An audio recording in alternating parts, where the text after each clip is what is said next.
Assalamualaikum para pelajar semua. Hari ini cikgu akan menerangkan kepada para pelajar semua isi pelajaran dalam tajuk khurafat.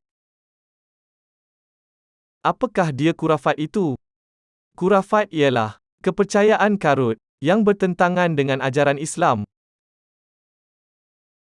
Khurafat juga boleh ditakrifkan sebagai semua cerita, sama ada rekaan atau khayalan, ajaran-ajaran, pantang larang, adat istiadat, ramalan-ramalan, pemujaan atau kepercayaan yang menyimpang dari ajaran Islam. Sama ada kita sedar atau tidak, amalan khurafat ini kadang-kadang masih lagi diamalkan oleh sebahagian orang. Oleh itu kita perlu berhati-hati supaya kita tidak termasuk kepada golongan orang-orang yang mengamalkan khurafat. Apatah lagi khurafat termasuk dalam perbuatan syirik dan berdosa besar.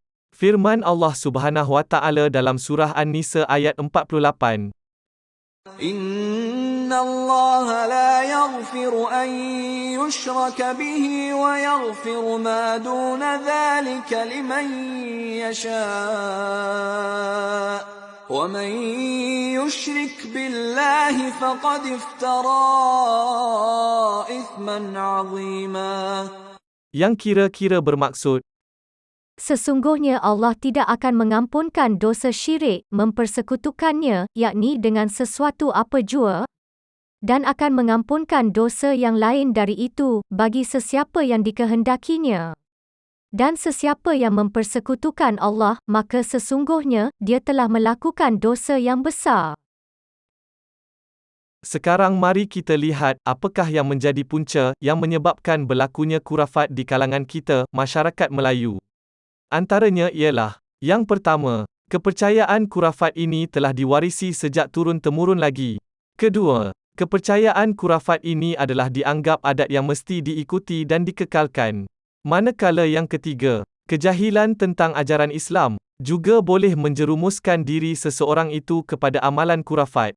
Keempat, kurang keimanan terhadap Allah. Kelima, percaya kepada khayalan dan tahyul ataupun perkara-perkara mistik.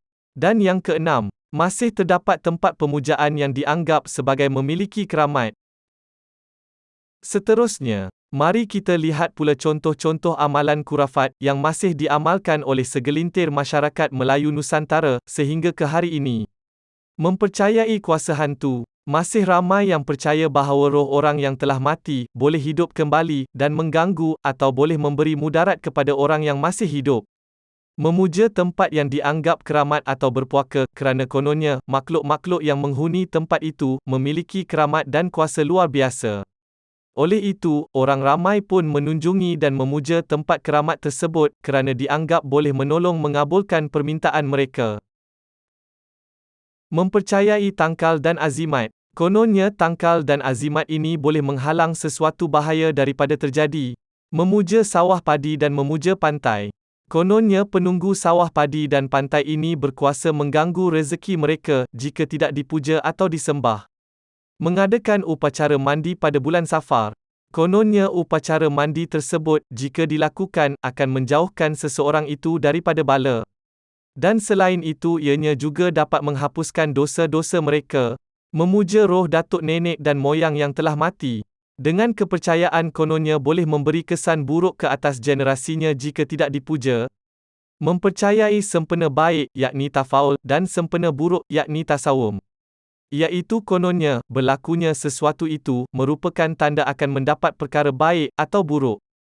Contohnya, bunyi burung hantu merupakan tanda akan mendapat sial. Rasulullah pernah bersabda, لا عدوى ولا طيرة ولا هامة ولا صفر وفر من المجذوم كما تفر من الأسد.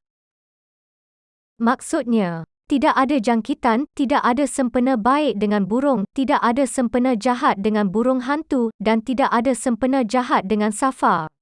Larilah daripada orang yang berpenyakit kusta, seperti mana kamu lari daripada singa.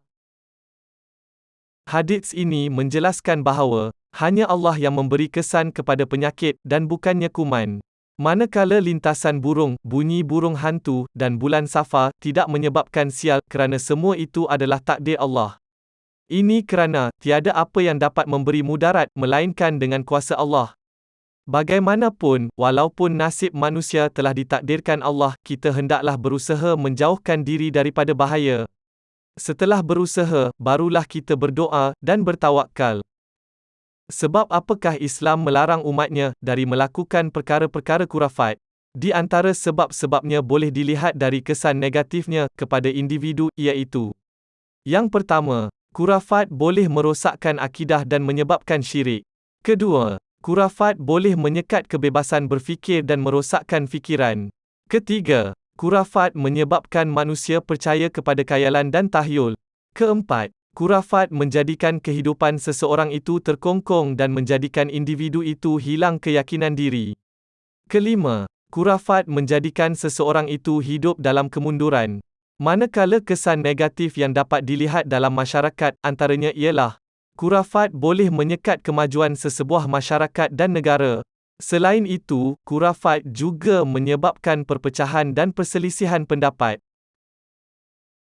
Begitulah antara kesan negatif kepada individu dan masyarakat yang menyebabkan agama Islam sangat melarang umatnya dari melakukan amalan-amalan khurafat. Yang mana amalan-amalan itu boleh menjadikan seseorang itu syirik dan dihumbankan ke dalam api neraka. Amalan-amalan ini perlulah dibenteras dan dihapuskan.